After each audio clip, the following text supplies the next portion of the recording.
when Charles Spencer walked into the Victoria and Albert Museum wearing a sharp Savile Row tuxedo. Palace officials assumed he was following the script. The event was supposed to be a masterclass in royal public relations, a glittering gala designed to broadcast an image of ultimate family unity. The palace press office had already leaked a briefing to the morning papers, framing the evening as a historic moment where the Spencer family would officially hand over Princess Diana's final personal artifacts to the Crown Trust. It was a calculated trap. By telling the world a surrender was coming, the palace ensured that if Charles resisted, he would look like the one holding onto old grudges. They expected him to step up to the podium, read the glowing remarks preloaded into the teleprompter, and quietly go home.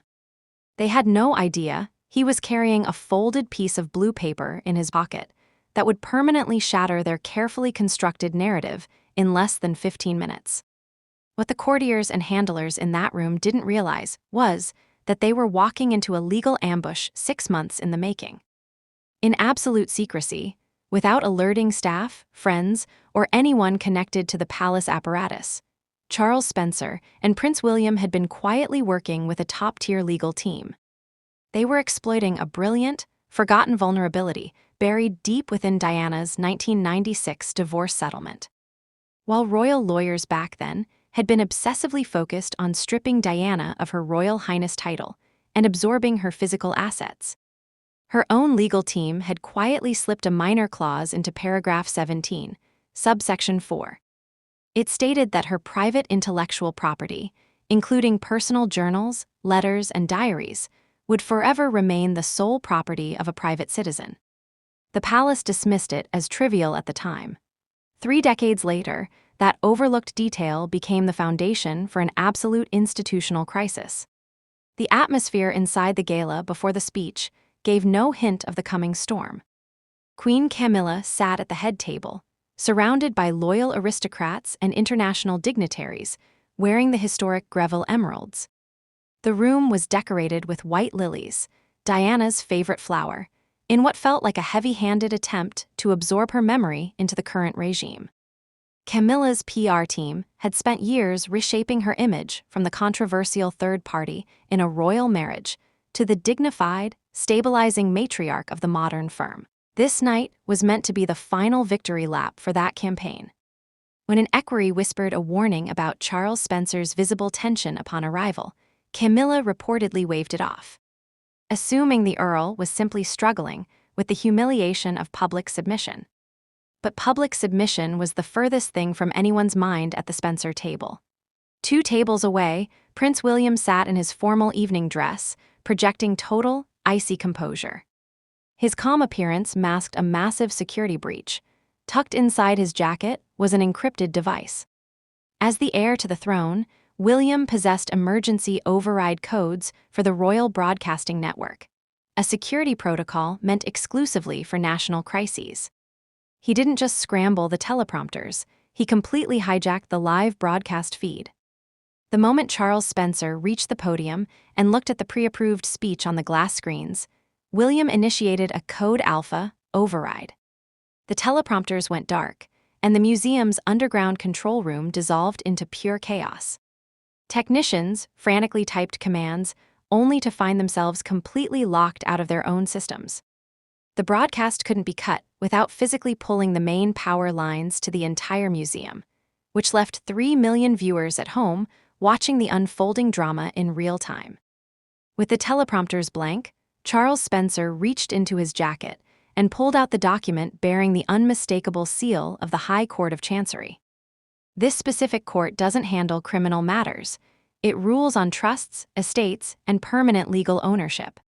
Reports suggest that the moment Camilla saw that official seal, the color drained from her face. Charles began to speak, his voice remarkably calm and devoid of anger, which made the delivery even more devastating. He spoke about how history is often rewritten by those who survive, and how Diana had explicitly warned him that the institution would eventually try to sanitize her truth, once public grief faded into mere nostalgia. He stated that he was finally in a position to keep a promise he made to his sister nearly 30 years ago. Then came the definitive blow. Charles read a formal legal declaration revealing that the entirety of Diana's personal archives had been transferred entirely out of royal reach into a newly formed private entity called the 1997 Heritage Trust. The sole executors were designated as her two sons, William and Harry. Furthermore, the trust had already authorized the immediate, unredacted global release of her final personal diaries. The reaction in the room was instantaneous and chaotic.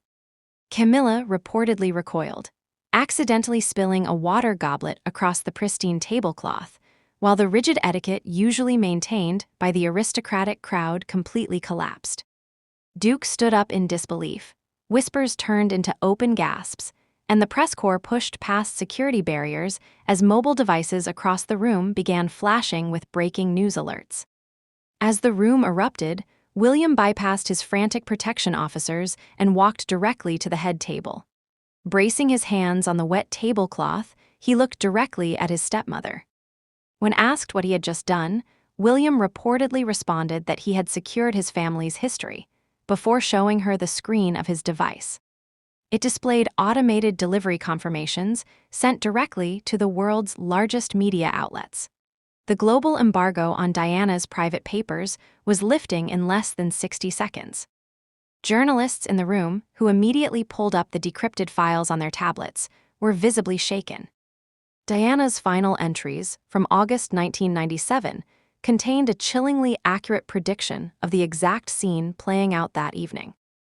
She had written that the palace would one day orchestrate a grand public unification using her charities, forcing her family to surrender her history, while Camilla wore the crown's jewels to legitimize her new status.